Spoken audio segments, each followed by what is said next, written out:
રાજકોટમાં શનિવારે 5:30 વાગે લાગેલી આગે 5 મિનિટમાં જ મોતનો ખેલ શરૂ કર્યો. થોડી વારમાં ગેમ ઝોનને સ્મશાન બનાવ્યું. સીસીટીવી આવ્યા સામે.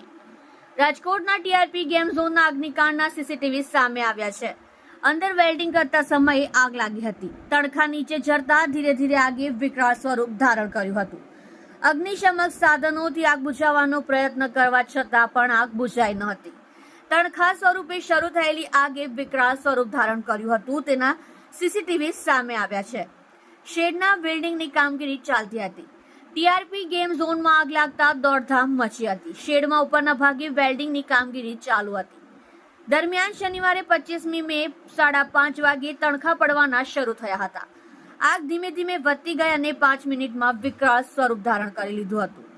આ દરમિયાન આગ વિકરાળ સ્વરૂપ ધારણ કરી લે છે અને આગ લાગવાથી કાળા ડિબાંગ ધુમાડા શરૂ થઈ રહ્યા છે.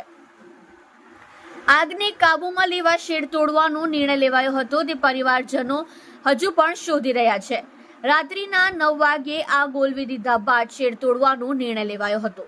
આ માટે જેસીબી ચાલુ કર્યું હતું અને તેનો પાવડો બીજા માળ સુધી પહોંચીને પતરું તોડતા જ બહારની હવા અંદર ગઈ હતી અને ફરી આગ ભભૂકી હતી.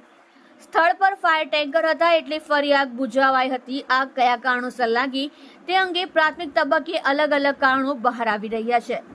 ત્યારે ઘટના સ્થળે સૌપ્રથમ પહોંચેલા ફાયર બ્રિગેડ અને પોલીસ અધિકારીઓ માહિતી આપતા જણાવ્યું હતું કે સીડી પર વેલ્ડિંગ કરતી વેળાએ બ્લાસ્ટ થયો અને 1 મિનિટમાં આગ છેક ત્રીજા માળ સુધી પ્રસરી હતી. ગેમ ઝોનમાં રબર રેઝિંગનું ફ્લોરિંગ હતું. અંદાજે 2500 લીટર ડીઝલનો સંગ્રહ કરવામાં આવ્યો હતો. કાર ઝોનમાં ફરતે 1000થી વધુ ટાયરનો જથ્થો. જ્યારે લોખંડ અને પતરાના સ્ટ્રક્ચરમાં થર્મોકોલની શીટના પાર્ટીશનને લીધે આગ લાગી. તેની માત્ર ગણતરીની મિનિટમાં જ ધડાકા સાથે છેક ત્રીજા માળ સુધી પ્રસરી ગઈ હતી અને બાળકો સહિતના લોકો અંદર હતા. તેઓને બહાર નીકાળવાનો મોકો જ મળ્યો ન હતો. આગ લાગી ત્યારે ઘણા લોકોએ બીજા અને ત્રીજા માળેથી બચાવોની બૂમો પાડી હતી. સીએમ પટેલ અને ગૃહ રાજ્યમંત્રી સંઘવીએ ઘટના સ્થળે દોડી ગયા હતા. ગેમ ઝોનમાં લાગેલી ભયાનક આગમાં 28 લોકો બળીને ભડથું થઈ ગયા હતા. ઘટના બાદ સીએમ અને પીએમ સહિતનાઓ ટ્વીટ કરી દુઃખ વ્યક્ત કર્યું હતું. જોકે શનિવારે રાત્રે લાગેલી આગ 25 મેના રોજ સવારે 9 વાગે સીએમ ભૂપેન્દ્ર પટેલ અને ગૃહમંત્રી હર્ષ સંઘવીએ ઘટના સ્થળની મુલાકાત લીધી હતી. ત્યારબાદ તેઓ હોસ્પિટલની મુલાકાતે પહોંચ્યા હતા.